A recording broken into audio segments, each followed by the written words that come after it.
stars went silent. Humanity meets what came before. Before we begin, many other channels have started copying my voice style. That's why from today, I've shifted to this new voice.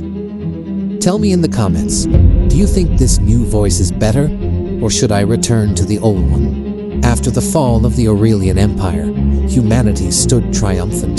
The galaxy had learned fear. Every fleet that challenged Earth burned. Every empire bent the knee. And then the stars went silent. Entire sectors stopped transmitting. Fleets vanished without distress calls. Colonies went dark. At first, the United Terran Command thought it was rebellion or sabotage. But then the wrecks drifted in from the void. Aurelian warships, Taric battle barges, even Terran cruisers, all gutted, all empty. Not a body aboard. Something worse had awakened.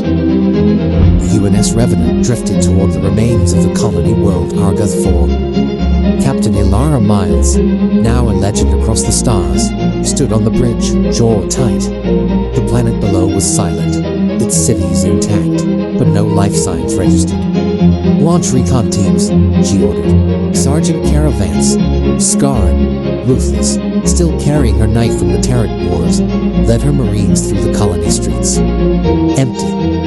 Meals half-eaten. Doors left open. No signs of struggle. Just absence. Then they found the first mark, burned into the walls. Jagged spirals, written in no language. The shapes made human eyes ache. Vance spat. This isn't a dove. Back on the Revenant, Dr. Nadia Solar studied the marks. Her instruments flickered. Sensors glitched. These aren't symbols, she whispered. They're coordinates. And then, the lights died. The Revenant's hull groaned as shadows coiled across the ship. Shapes half-seen through steep bulkheads. Marines opened fire into the dark.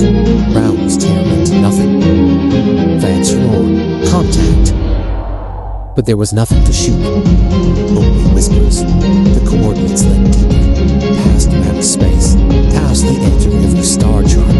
The Admiralty called it the Black Zone. No records existed, no maps. Ilara's fleet entered cautiously.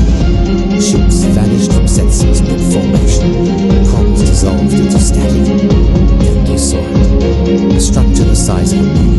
Black stone, possible geometry. It pulsed faintly. Is it alive? Dr. Solon trembled. This is older than the galaxy. Older than any empire. And then it moved. The station unfolded like a flower of nightmares.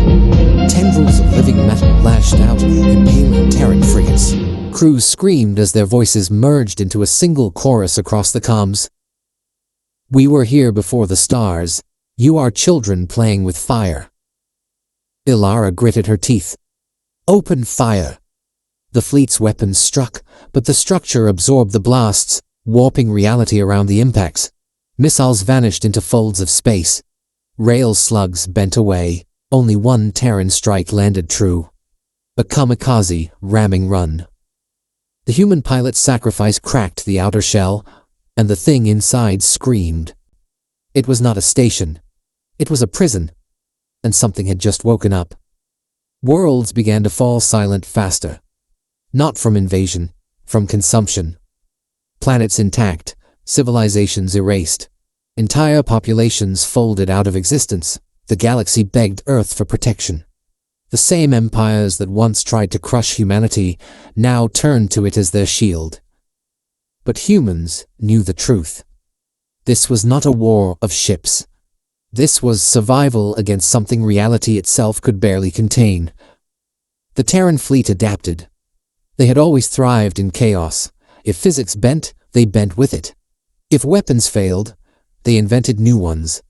Dr. Solon forged void lances, experimental weapons tearing through higher dimensions, unstable, unpredictable, dangerous. Ilara deployed them anyway. The next encounter saw Terran ships strike back. The void lances ripped through tendrils, burning holes in the impossible structure. For the first time, the ancient horror recoiled. Vance bellowed into comms, voice savage. Yeah, you bleed. You bleed like everything else. Inside the prison construct, Ilara's Marines uncovered ancient carvings. Not alien, not unknown, human. Older than Earth, older than recorded history. Solan's voice shook. We didn't come from Earth. We returned to it. We're not new to this galaxy. We're what they feared would come back. The horror had been waiting, because it remembered humanity. And it hated us. The entity's true form emerged, an ocean of shadow blotting out stars. Fleets shattered against it like waves. Earth itself became the target. The Black Zone opened corridors directly towards Sol. Ilara Miles rallied the last fleet of humanity and its reluctant allies. This is it. Not just for Earth. For the galaxy. If we fall, there's nothing left. The battle was chaos. Reality fractured. Time stuttered. Ships split in two without firing a shot. Vance led boarding teams directly into the creature's tendrils, fighting in guts of black matter. Marines vanished screaming, but some planted void charges deep inside. Solan's final weapon, a singularity core, was armed. It could collapse the entity into its own prison, but only from inside. Ilara volunteered. She piloted the Valiant straight into the entity's heart, hull tearing apart as whispers clawed at her mind. On the bridge, she keyed her final transmission. Humanity doesn't run. We don't kneel. You destroyed empires. But you forgot one thing: we were built in fire, and we always come back. She armed the core. The explosion tore through dimensions, folding the entity into itself. The galaxy shuddered as the Black Zone collapsed. The stars went silent one last time. Earth survived. The galaxy survived. But Ilara Miles and her ship were gone. Whispers lingered in the void, echoes of what had been sealed. Dr. Solon stared into the silence. They'll come again. Maybe not tomorrow. Maybe not for millennia. But they know we're here now. And across the stars, the message spread. Humanity faced the impossible, and we fought it into silence. The galaxy is safe, for now.